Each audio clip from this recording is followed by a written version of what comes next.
Well, hello everyone. Thank you for joining us.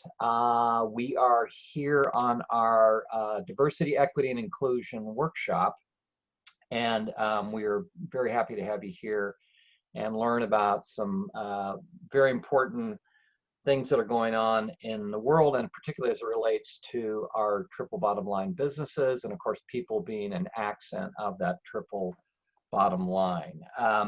And today we have two outstanding people that are going to be talking about this, giving you some ideas on how to be thinking about this very important subject. And first of all, we have Nicole Allen, and she has over 15 years of professional experience working as a coach, as a mentor, as an educator, including 5 years at the director level. And she has dedicated her life's work and mission to serving youth and Black, Indigenous, and people of color. Her passion is to empower marginalized communities and raise awareness around privilege and racism. And she is founder of the Through the Trees Collective, creating wellness through the interconnectedness of mind, body, and soul. And we are also going to be joined by Marianne Harmer. And Marianne is co-founder of Benefit Corporations for Good. She has served on numerous nonprofit boards and national advisory committees, including the City of Beaverton, Human Rights Advisory Commission, Region 10 Health Equity Council, the African American Health Coalition, Coalition for a Livable Future, the Community Advisory Committee for Oregon's Office of Equity and Inclusion. And so with that, we will start our workshop. Thanks, Tom. It's exciting to be here today. This is something that's been a passion for myself, and I'm especially honored to be sharing this with Nicole Allen, who also brings her voice to this workshop. And it's a privilege to be able to share information and to provoke, I think, some thinking around this topic of diversity, equity, and inclusion. So again, thank you. And Nicole, thanks for joining us at this workshop. Thank you so much for having me here. I'm very honored to be able to be working with you and Benefit Corporations for Good and the sort of things that you all stand for, especially as leaders in DEI related things. So I'm really excited to be taking this on and kind of talk a little bit more with you.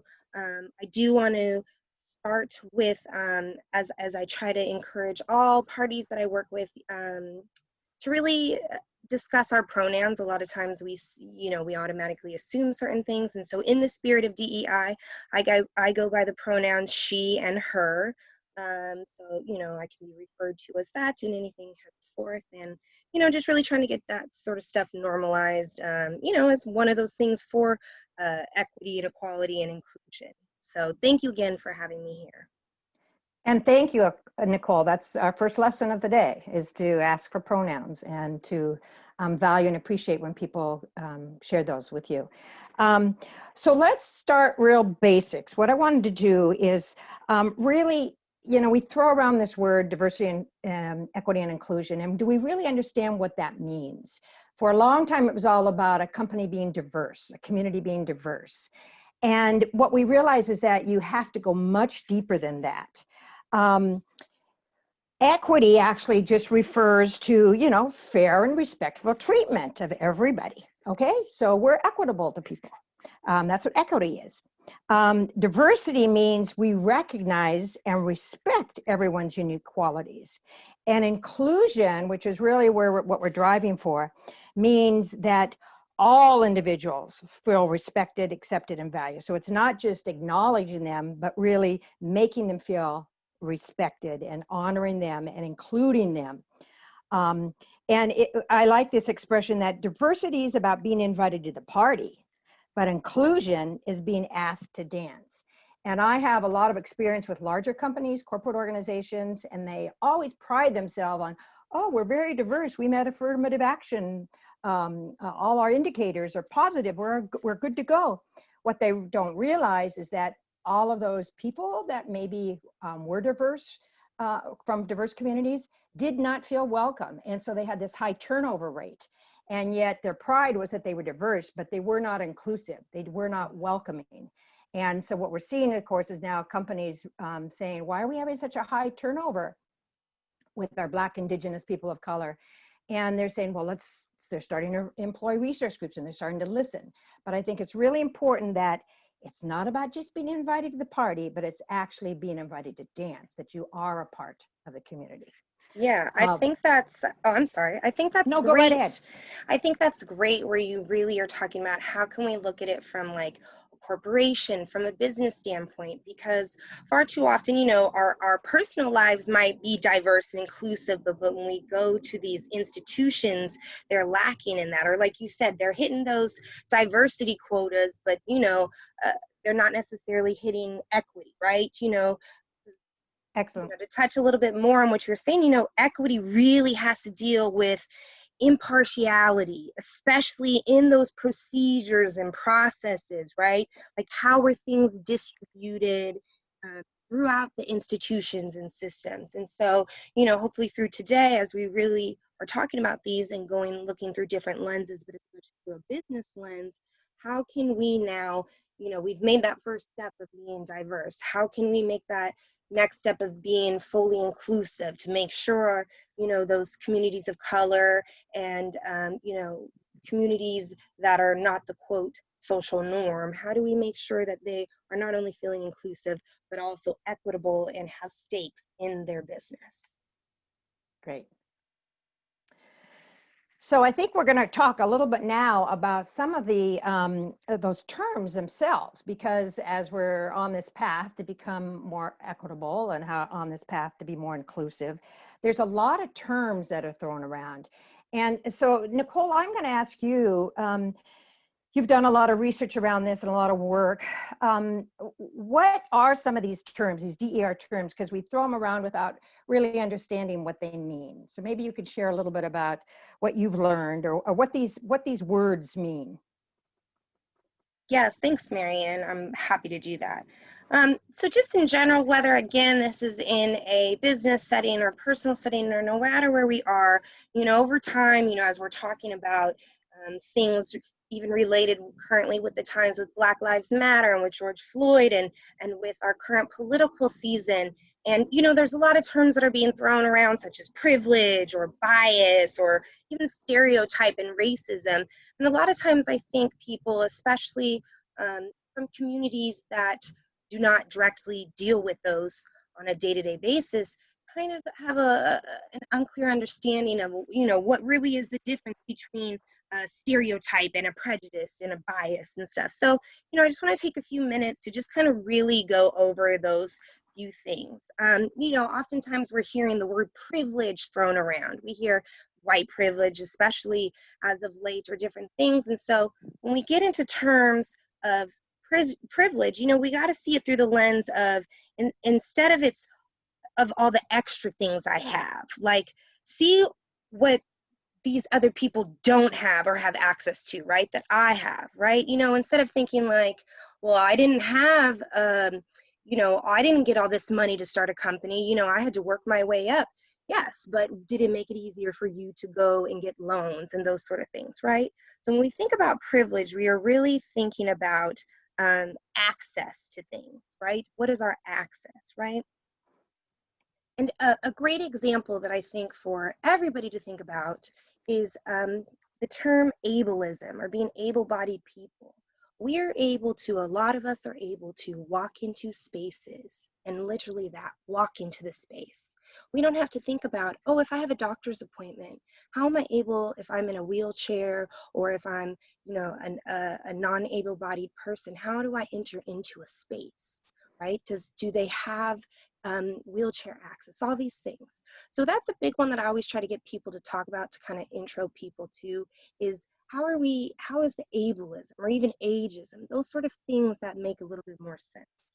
Then we have bias and prejudice. Bias, again, is a particular tendency, trend, inclination, feeling, or opinion.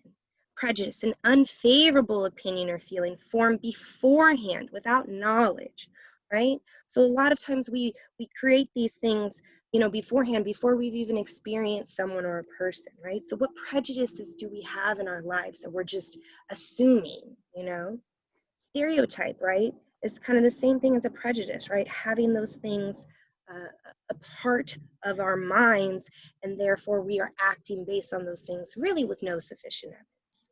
So Nicole, I'm going to interrupt you if I can for a minute Yeah. here. So when you talk about stereotypes, so I see a person in the park, or I see a person on the street, and so I am making assumptions about them, not knowing any backstories. So I'm stereotyping them in a way like, oh, well, that's a Latino person, they must not speak English, or whatever it is.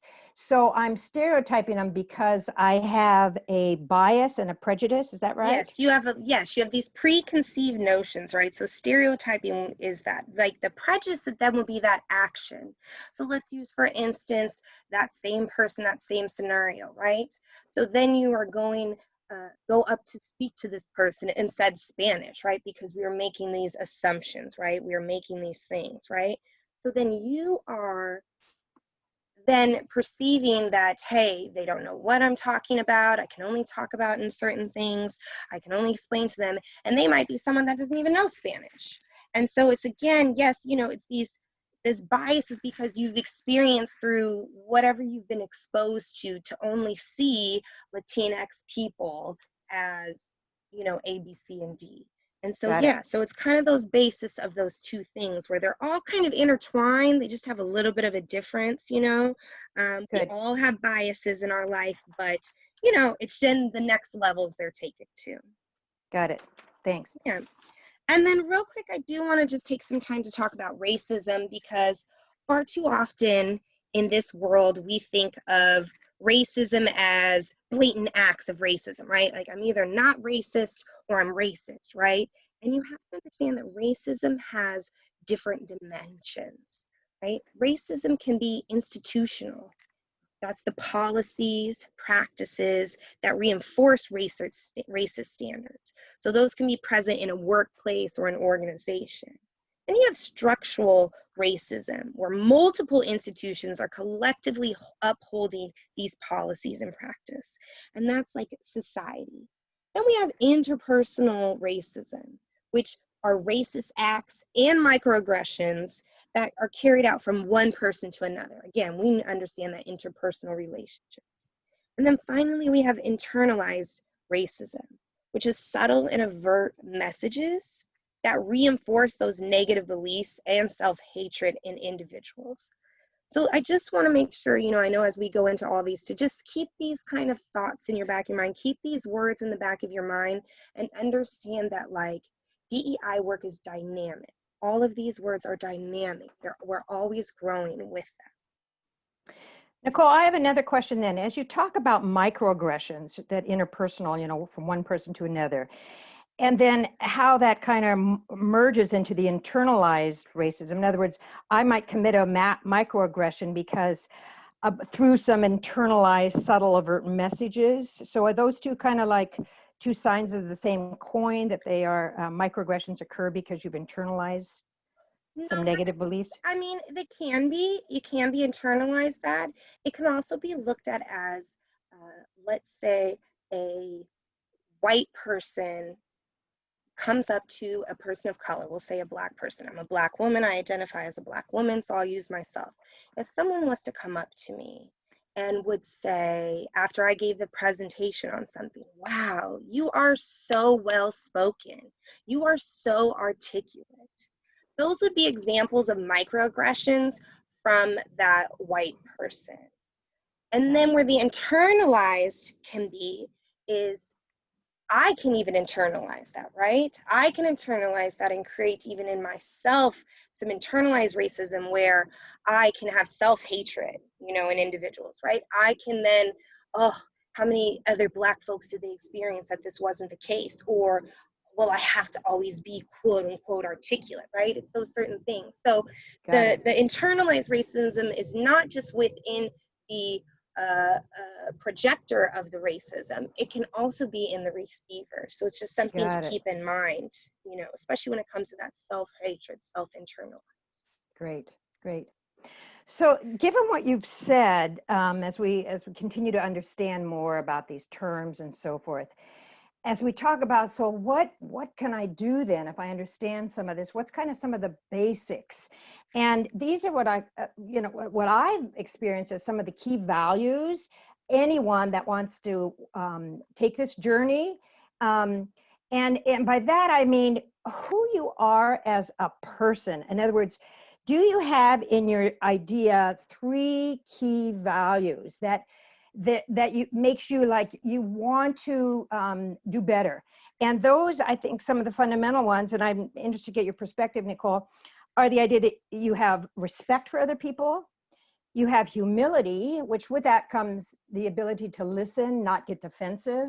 So you have your humility, and you're honest. So you're honest with yourself. So I know when I've interacted with various peoples of color or with the trans community, they have corrected me on things, and it's like I have to be honest and say, I didn't know that. I just didn't understand that. Tell me more.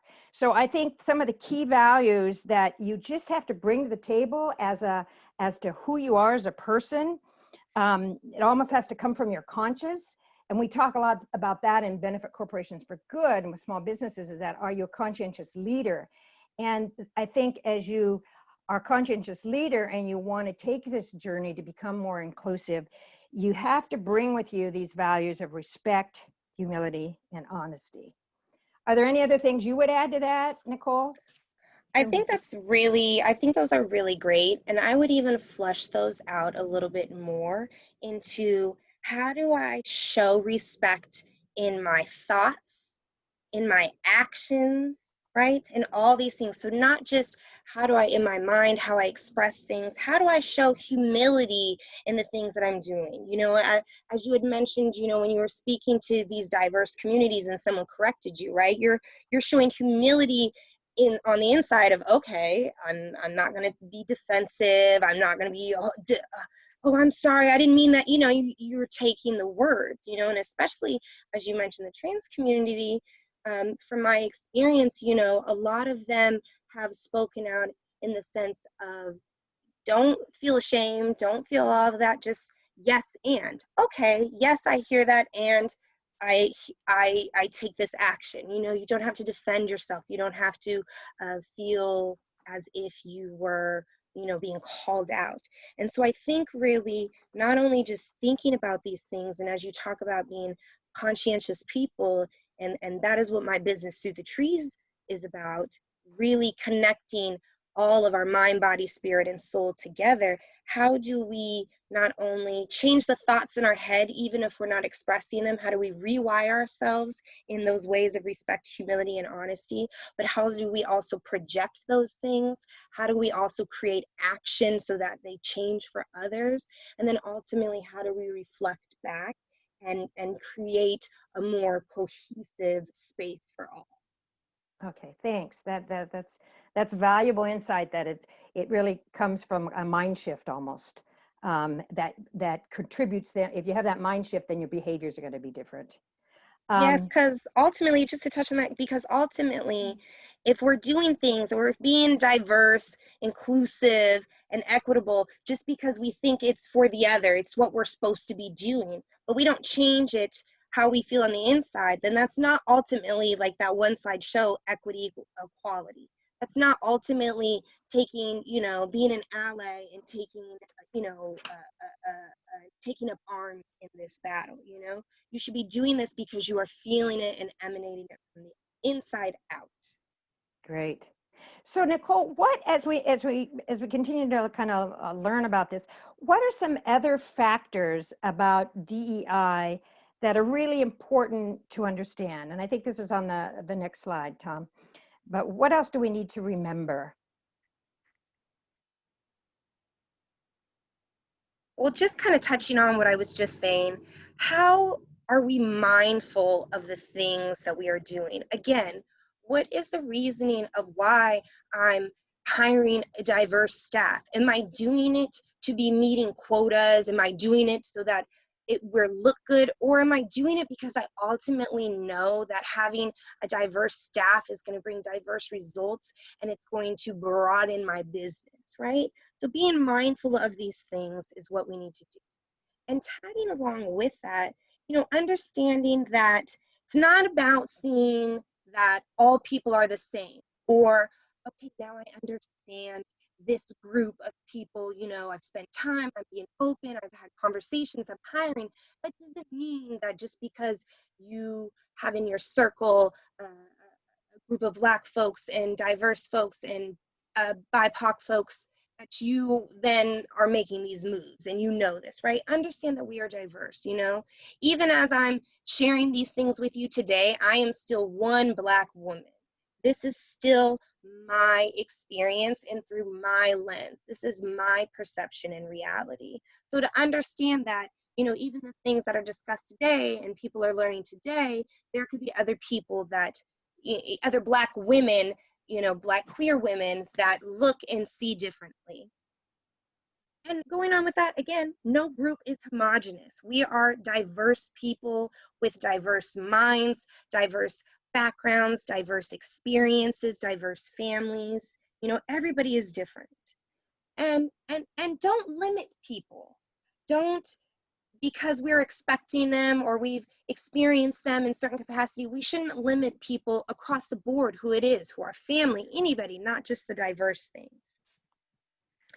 Something else, again, as I had mentioned, some other factors around understanding this is, again, asking for pronouns or asking how does the people like to be referred, understanding, especially with the LGBTQ community, understanding that things are non-binary. It's not an either or. There's a lot of and in there, asking people, how do you like to receive feedback? How do you like to give feedback? They all tie in again with how can we be mindful? And that goes back again to being that conscientious person. Buddhism always talks about, letting go of the ego and putting yourself in other people's shoes. And that really kind of is all major religions, right? Is this unconditional love? How can we create this balance? How can we be mindful? How would we like to receive things from other people? And really just to make sure that we're giving people the space to be themselves, right? To express themselves in any way that they see fit, any way that is how they feel themselves to be.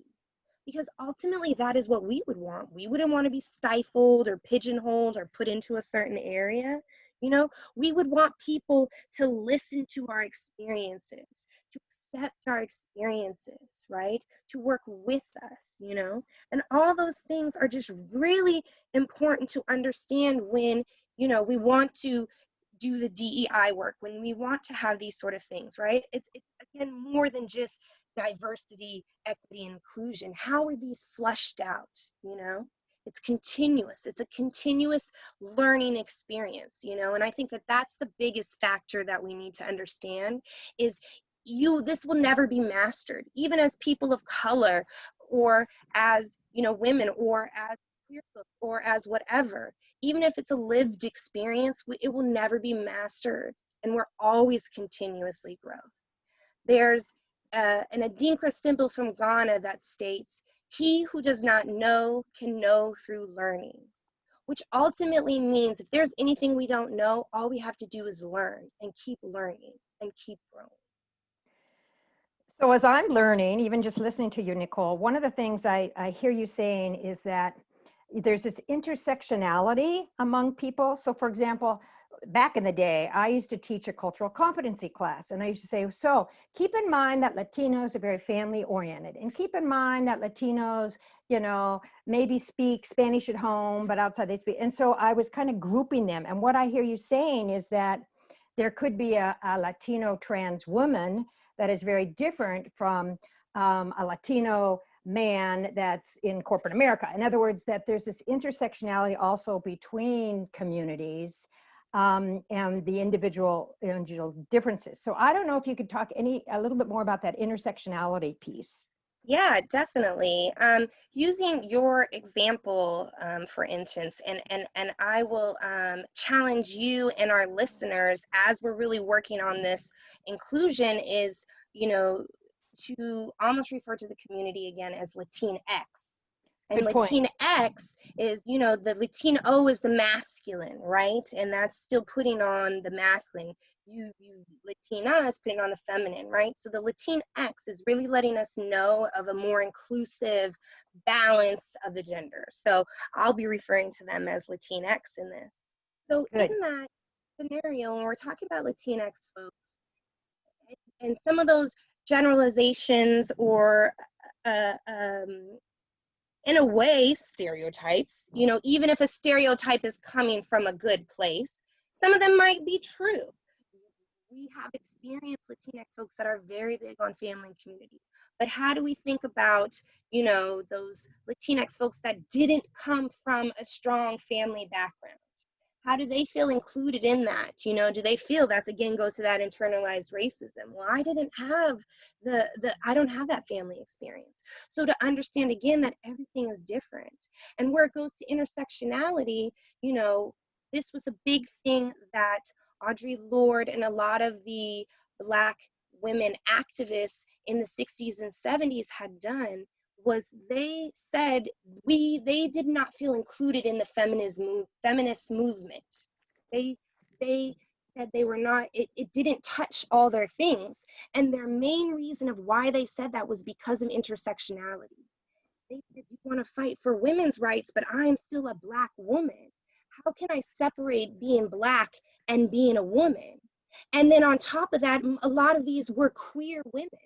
And so a group called the Combahee River Collective, named after the Combahee River, which Harriet Tubman brought slaves across, right?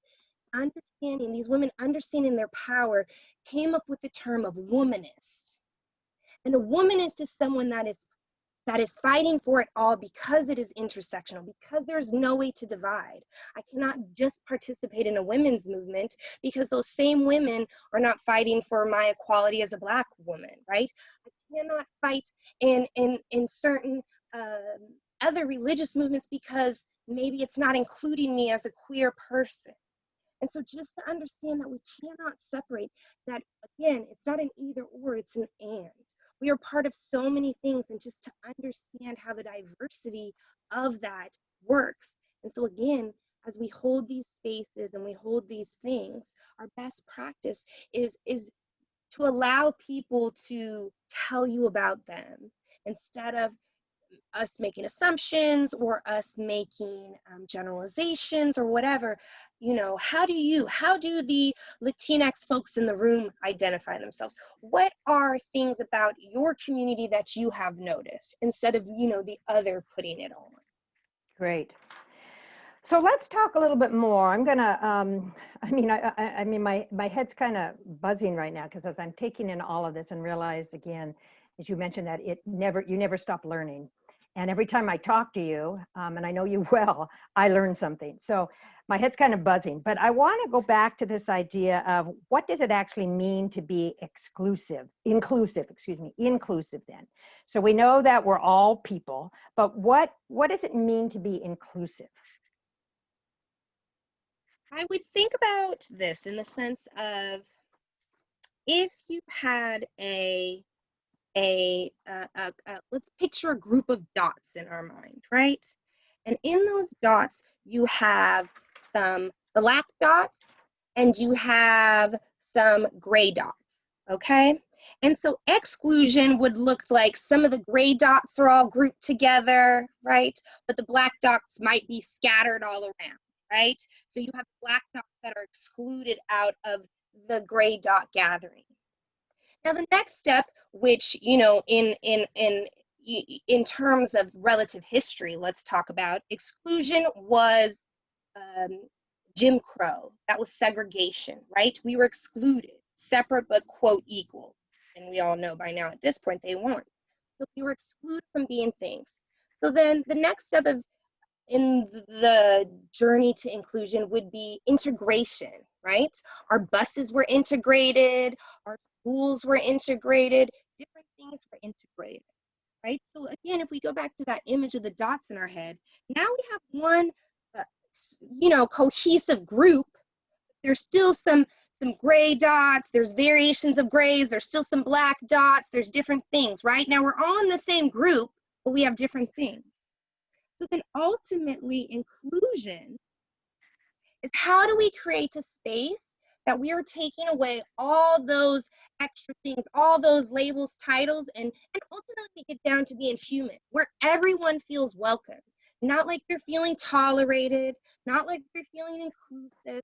How does it feel that we are all being seen on the same level playing field, right? No matter what race, gender, religion, orientation, sexual orientation, nationality, socioeconomic status, political perspective, ability and disability, no matter what, we're the same playing field, right? To get down to that human existence, to have that circle of dots, we're all one gray scale, that we still have differences, but we can still come together and feel included, and the most important thing about inclusion is, for those people that were brought in to be included, right? So let's say, again, the BIPOC people that are in a workspace, you're not asking the employers, do you feel you're being inclusive?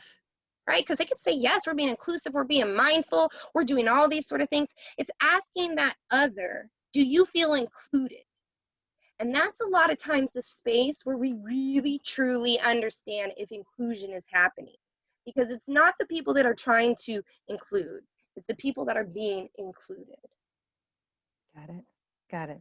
So when we are all in this circle and we're all shades of gray and so forth, how do I will I still bring my privilege to the table, or will I just, if I'm totally inclusive, then it's like the norm is that there is no such thing as privilege in that circle?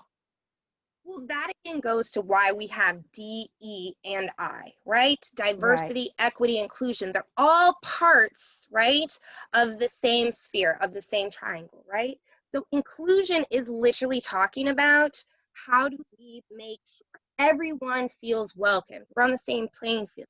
So the next steps of kind of what you're talking about with privilege and all those things that are being a table, that goes into the equity piece of it. Right? Got it. How are we promoting justice, impartiality, and fairness within all the procedures, processes, and distribution of resources, right? Tackling equity issues requires an understanding of the root cause of outcome, that disparities happen within our society, right? How do we do that? So if we're being inclusive, okay, we're creating a space, everybody's feeling welcomed, right? But now I know I need to, again, go to those other levels of racism, right? So on an interpersonal level, we're being inclusive. But what policies do I need to make sure, right? As a man, who gets paid more on the dollar than women, right? And Black women paid less on the dollar than white women, and Latino women being on the less of it all. So how do I, maybe as a Black man, as a man, how do I make sure that my colleagues that are doing the same job, am I getting paid more? How do I make sure that they're getting paid? What are we willing to do to sacrifice? Understand, maybe my privilege is I'm a male, I'm getting paid more. Are we willing to give up some of our salaries? What are we willing to do to then create that next step of equity? Great. So that kind of, it captures, I think, the tenor of both how you think and how you act to be inclusive. Now, one of the things I want to talk a little bit to is just language itself. So really moving into what is inclusive language, what is inclusive terms. So I think we have this next slide where we really want to drill down a little bit, because we know, as the slide says, that words do have power. So if you could just talk a little bit about, this is part of my learning process and part of just like every day the vernacular is changing a little bit, but just share with us, what is inclusive language? What is some inclusive language? Yeah. Well, I think that's a great point of what you just mentioned, that, you know, it seems like day to day, sometimes things are changing. And that's what is the beauty of language and communication in itself, is that it's dynamic, and they're always going to have different things. Things are always going to be interpreted by different people in different ways. Some people are going to enjoy certain terms. Some people are going to be very against terms. So just understanding that terms are fluid, right? And fluid, that's a term in general in itself, right? And fluidity, when we think of fluidity, right? Normally that references water, which water is flowing. It's not a solid, you know, I mean, it can be a solid, but ultimately water is flowing, right? It's neither here nor there. It can be here and there. And so I think as we understand that terms and words are fluid, and that, you know, we can't be, you know, just stuck to one word. We have to understand the dynamics, and we have to understand that certain people want to be use different things. And I think we really start to understand the power of them and how they're utilized. So, you know, some terms that, you know, are dynamic and that I've always changed is, I'll use, for instance, I identify myself as a Black woman. Now, I don't refer to myself as African American. I might say I'm of the diaspora, the African diaspora, which, you know, represents the movement of African peoples and their descendants outside of the continent of Africa. But you will hear me use different things. But there are people that could like to be called African American, you know, that are okay with that. But I think as a safe bet, when you refer to someone as Black, you are not limiting them to being just a Black person in America, which is what we say when we say African American. We wouldn't refer to a Black person from England as African American, would we? We wouldn't. They're a Black person. Or they're an African Englishman? No, we don't really hear that, right? So Black, I think, is a great term to kind of use. But as we know, we have been called different things throughout our history, especially in the U.S. American history. And so I think what's important with Black, as with any other terms, is what does the community choose to name itself? And so Black really came up because of the Black Power movement in the 60s and 70s and all that, where it was this whole Black is beautiful. We're reclaiming our narrative. We are reclaiming, we are choosing this. And you will see Black oftentimes with a capital B, because Black not only represents what is our racial ethnic makeup, which really it's just the ethnic makeup, because racial is a social construct, but that's a whole other subject. But it's our ethnicity, it's our culture, it's our vernacular, it's so many things. And so the same thing can also be said when it comes to queer or anything within the LGBTQ, sometimes LGBTQIA, right, community. That's a very diverse community. I refer to myself as a queer woman because, to me, personally, queer is inclusive not only of sexual preference, but it's also includes gender expression or gender identity, right? And so to understand that we have different things, but different people in the community, I'm going to say queer community, some folks do not like to be called queer. Some folks don't. So a lot of times that goes back to what we were talking about earlier, things that we need to be mindful of is, how does someone else identify? You know, some other terms that could just kind of get us to thinking, you know, instead of saying Indian or even Native American, we want to say indigenous people. They were indigenous of the land, because that gives power to people. Again, Latinx instead of Latino or Hispanic, because we have to understand that even when we refer to people as Hispanic, Hispanic relates to Hispaniola, right? Spain, right? That's again the conquerors, the conquistadors, right? Not everyone that is of Latin descent is Latin descent from Spain. So we have to understand that even Hispanic cannot be, you know, categorized. And from my experience, I oftentimes, instead of just even referring to someone as Latinx, Latino, Latina, I ask them, what is your family's country of origin, and then refer to them that way, as Guatemalan, as Colombian, as, you know, Boricua, Puerto Rican. How do we refer to people, you know? And I think as long as we keep those sort of things in our mind with everything and do it from like a positive aspect, you know, how are we referring to people? Are we referring to the situation with a negative connotation or in a positive connotation, such as the instance, low income instead of low resourced communities? You know, what language are we doing that is using to be empowering people versus taking their power away or taking their voice away? So what about, I've heard like before it was like people of color. And so everybody used like, oh, people of color. And now we're using Black indigenous people of color. So that's another term that is more inclusive then, instead of just Yeah. saying people of color. Okay.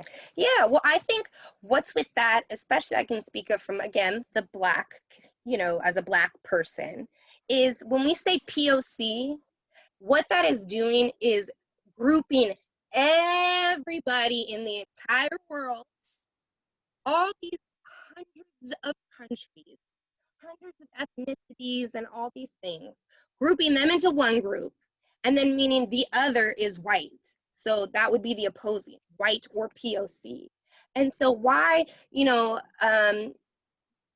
can hear it as BIPOC, BIPOC, saying the full, acronym out. Why that happened is, hey, as Black folks, we are a separate entity. We want you to see it as us, right? As Indigenous folks, we want you to see this as Indigenous folks, you know? I wouldn't be surprised, if in, a year or two or three, that term even stands out more. I wouldn't be surprised if somehow POC gets taken out. Got it. Again, as we talked about, language is dynamic.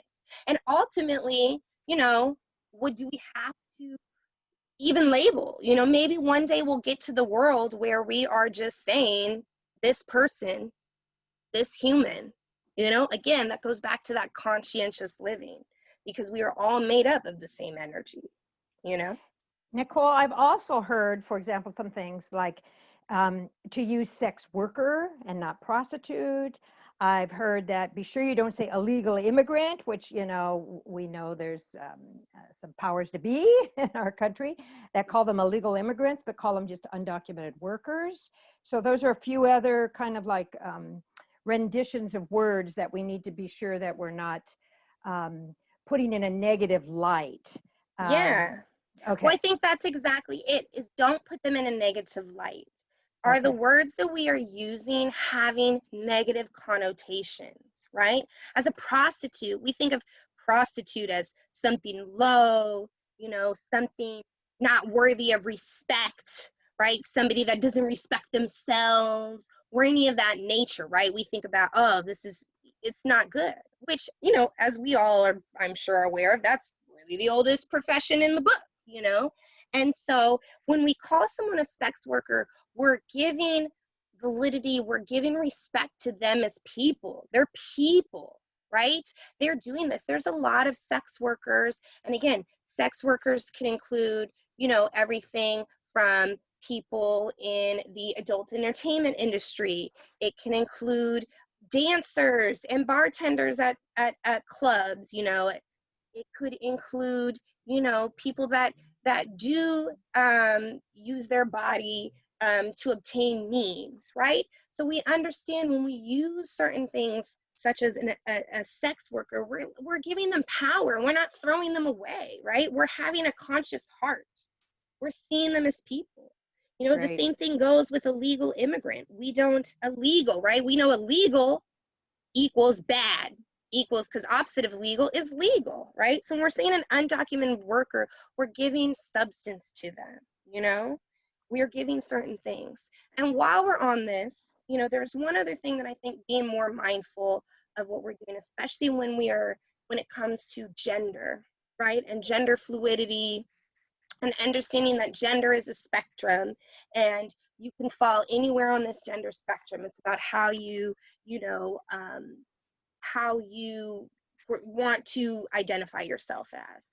And something I think that, like, as a society, what sort of things do we do that keep this gender binary, keep these gender norms in place so that it makes it more uncomfortable and unsustainable for people who are fluid, who are gender nonconforming or non-binary, to be able to be in spaces. So something as such as, you know, gender reveal parties. You know, when we do this and we celebrate boys versus girls, and or either or, right? We don't know what that child is going to become. We don't know if that child in their body is saying I am a boy or a girl, right? We are starting them from while they are in vitro, oftentimes, with these norms. You know, the same thing is, again, referring to someone as having a partner instead of husband and wife. Oh, is this your, oh, you know, assuming when you see a woman on the street with a ring on her ring finger, oh, your husband, right? It's saying something as partner, right? It doesn't limit us. It's more inclusive. Great.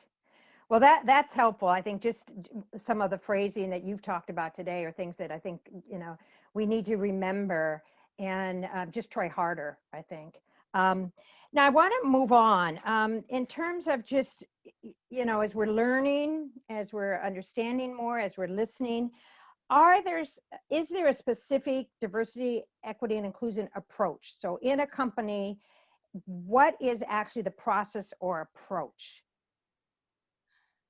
I think, again, to understand that it's a multi-step sort of process, right? That, you know, it's going to take different things. It's going to take things from a personal level, right? Who we are as people, to structural levels, to institutional levels, right?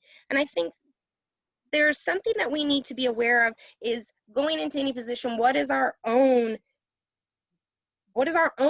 culture, right? What are our own beliefs about ourselves ultimately? Because a lot of times that's what dictates, you know, our opinions of others and our preconceived notions of others, because we see them as other than ourselves, you know? Also understanding what sort of values and beliefs do we have that might influence our attitude, how we were raised, were we exposed to people, you know, going back to, again, those biases and prejudices, right?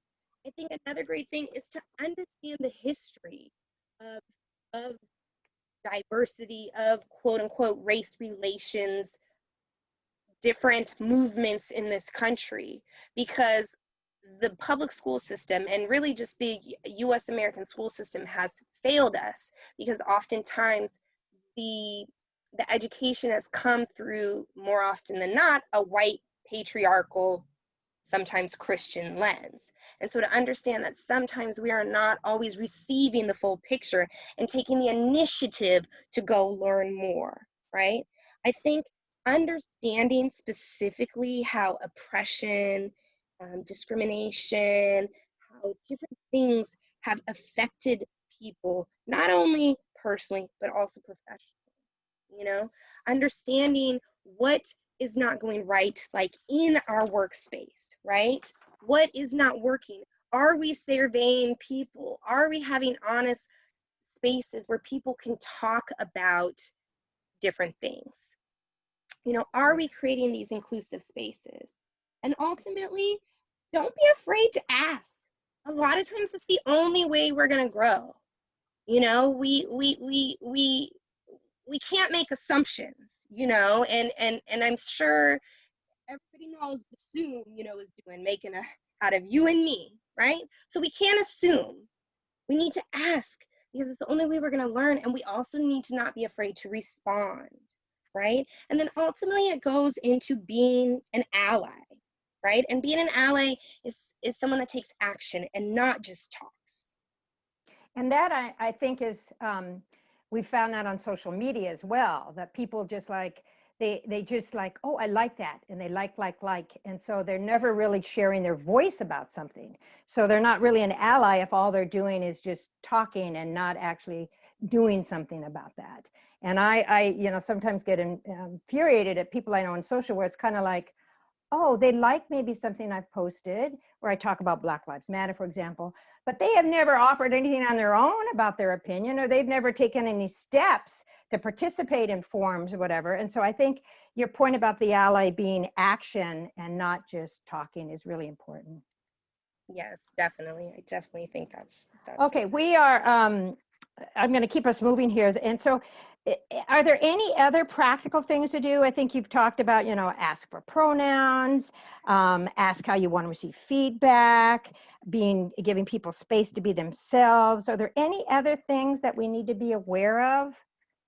I think just to understand that we as people communicate differently. Again, as I mentioned earlier, I'm one Black woman, but a different Black woman could communicate or express things differently.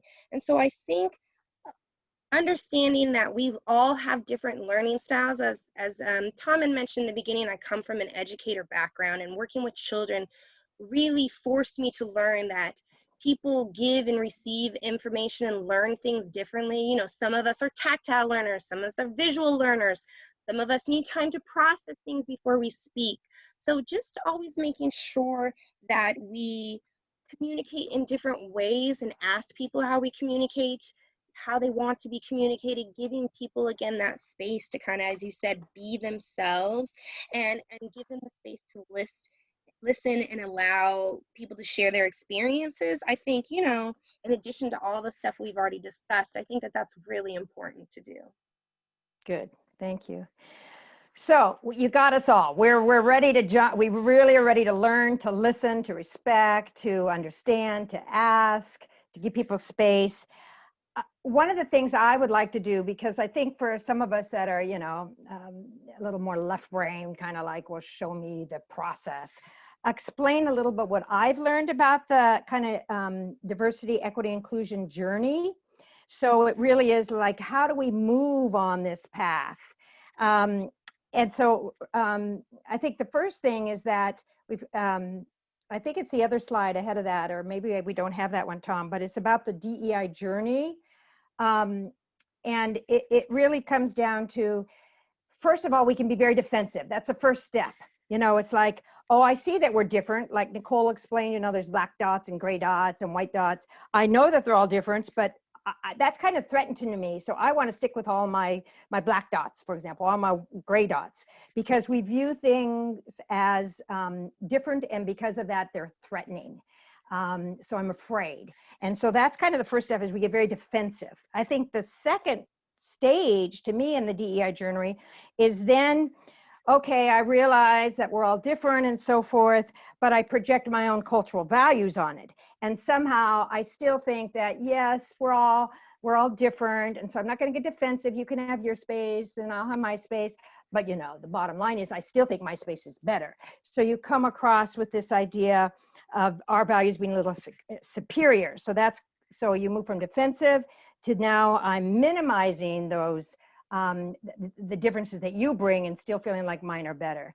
And then I think you're still, you know, this mind shift that we're going through.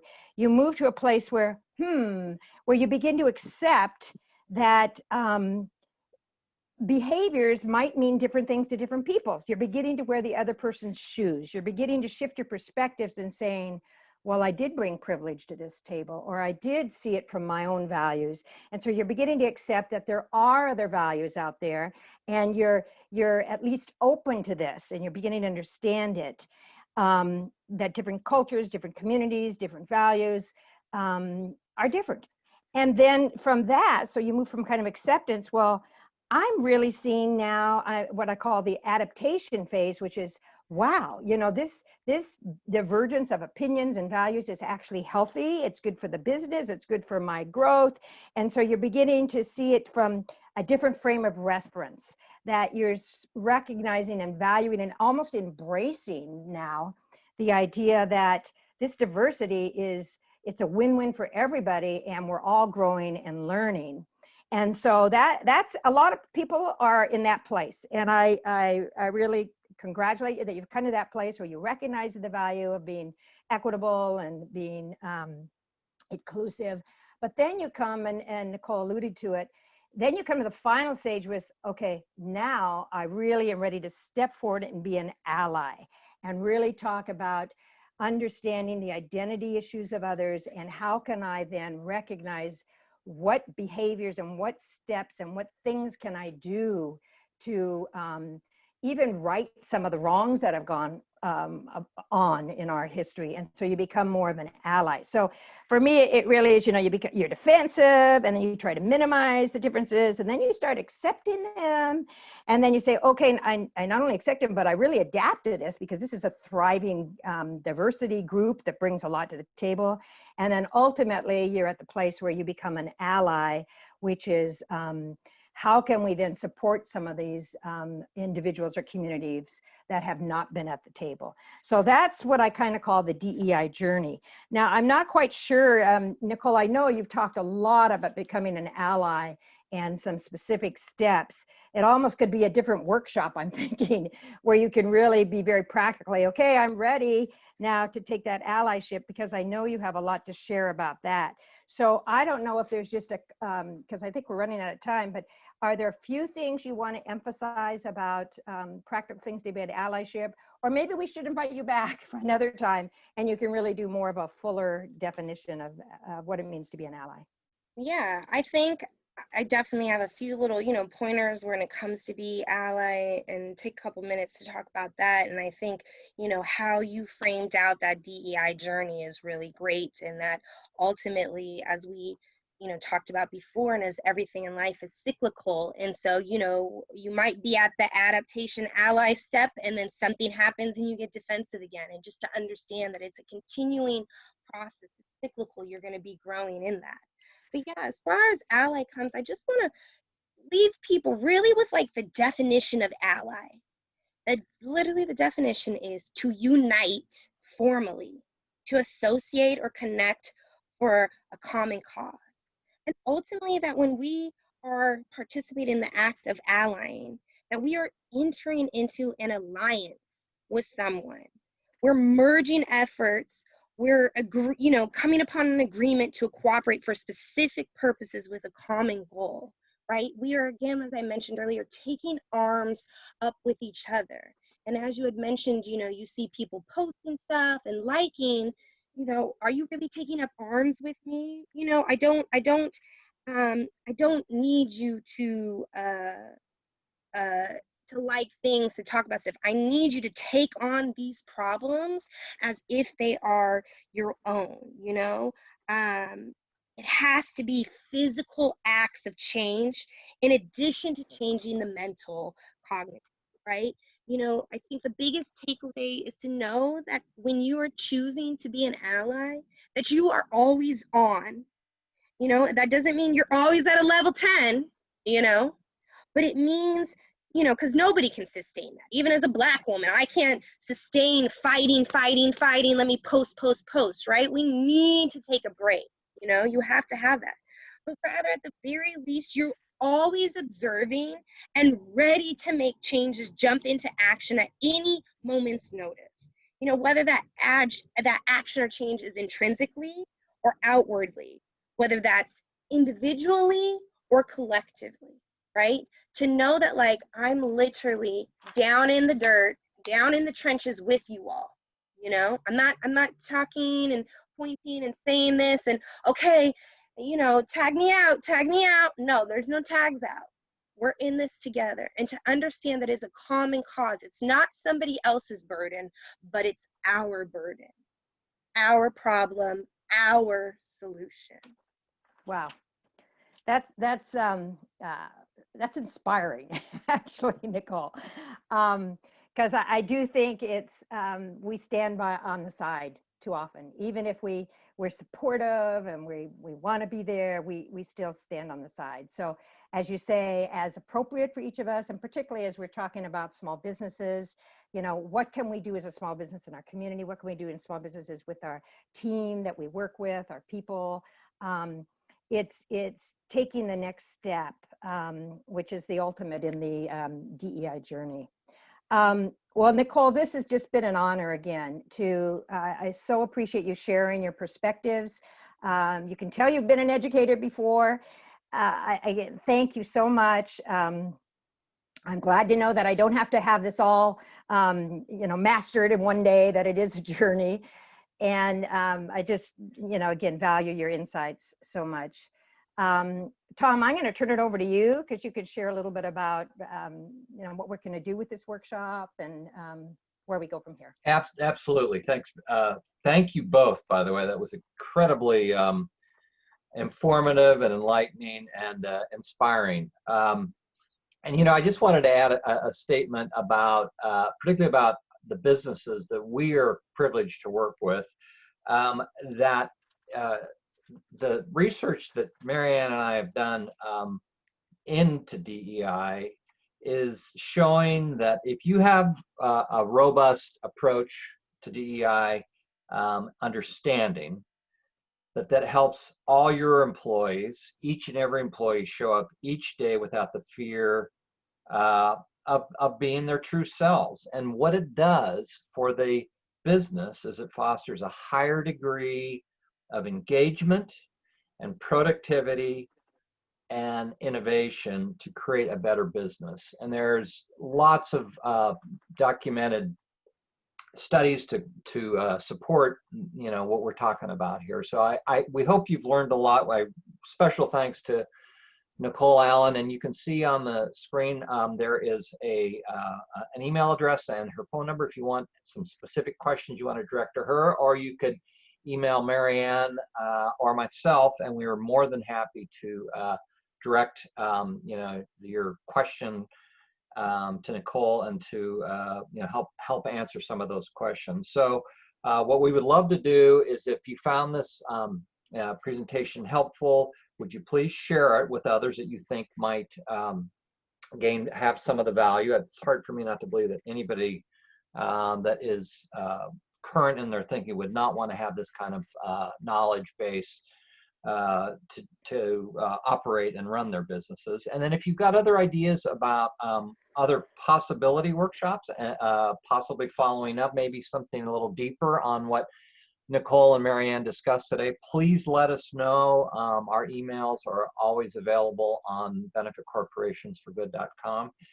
And again, thank you both for your good work today, and we look forward to speaking with you both again soon. So thanks so much for listening and for watching, folks. Thank you, Tom.